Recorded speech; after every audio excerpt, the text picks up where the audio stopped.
Éduquer les enfants n'est pas un long fleuve tranquille mais c'est aussi une source intarissable de discussion.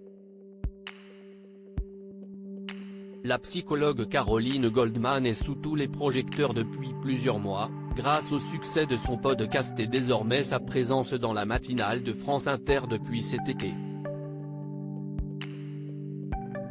Populaire autant qu'elle divise avec sa critique de la parentalité positive, face à sa rivale moins connue mais influente, Isabelle Fillosa suivant les pas de sa mère, Catherine Morlet, et non pas de son père, Jean-Jacques Goldman, la psychologue Caroline Goldman s'impose médiatiquement depuis plusieurs mois.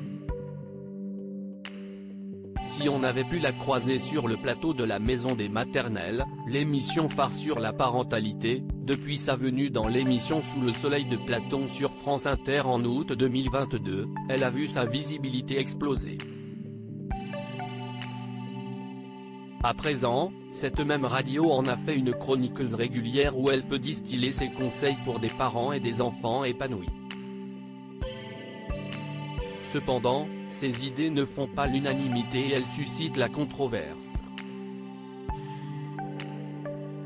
Libération l'a même portée en couverture, l'opposant à une autre figure de l'éducation des enfants, Isabelle Fillosa. Cette dernière est décrite par ses détracteurs comme une gourou de la bienveillance parentale. Caroline Goldman est partisane d'une approche psychanalytique de l'éducation des enfants et s'y est une question en particulier qui exacerbe les critiques, le time-out, cette stratégie qui consiste à isoler temporairement un enfant pour le punir. Elle prône les limites, s'oppose aux violences physiques comme les fessées et les humiliations, mais s'en prend à l'éducation positive en utilisant ses connaissances en psychanalyse. Cette mère de 4 enfants qui a grandi dans la banlieue parisienne à Montrouge avec son célèbre père fustige le laxisme qu'elle associe à l'éducation bienveillante. Dans Libération, des experts analysent sa méthode. Le docteur en psychologie du développement Frédéric Russet note que le time-out est une technique parmi d'autres et qu'on la retrouve dans des programmes d'éducation positive. À cela, Caroline Goldman pourrait répondre qu'elle lutte d'abord contre les dérives de cette parentalité qui rapporte de plus en plus. Limite et besoin. Son discours sur les troubles comportementaux, comme le déficit d'attention, TDAH, est problématique pour d'autres experts comme Grégoire Borst, professeur de psychologie du développement et de neurosciences cognitives de l'éducation, assure que les troubles neurodéveloppementaux n'ont rien à voir avec un modèle de parentalité. À ma connaissance, elle ne cite aucune étude. Elle dit, je ne vois en consultation et je peux lui répondre que moi, ce n'est pas ce que je vois. Ce n'est pas de la science. Le quotidien précise que, contactée, elle n'a pas souhaité répondre aux journalistes de Libération. Moins connue du grand public, Isabelle Fillosa est une psychothérapeute qui assure que la punition pour les enfants est contre-productive.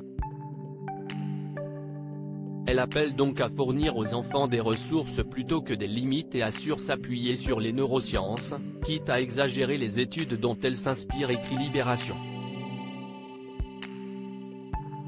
Elle préfère ainsi le stop au non et ne veut pas utiliser le terme de caprice, voyant plus souvent des tempêtes émotionnelles. Les mêmes chercheurs reconnaissent l'importance de voir les besoins de l'enfant, notamment sur l'émotion et comment elle submerge l'enfant, explique Frédéric Russet, mais beaucoup soulignent la moralisation et la culpabilisation des parents à ne pas être disponibles à tout instant. Choisir un camp ? Doit-on choisir alors un camp entre les deux femmes, Caroline Goldman et Isabelle Fillosa ? Ça n'a aidé personne parce que ça ne marche pas. Ça met en échec des parents, donc ça met en difficulté des enfants, explique Anne Bobin-Bègue, maîtresse de conférences en psychologie du développement. Cette spécialiste relève toutefois la volonté de la fille de Jean-Jacques Goldman d'être attentive aux parents et d'accepter leurs imperfections, tandis que sa rivale a mis la lumière sur les violences quotidiennes que des enfants peuvent recevoir.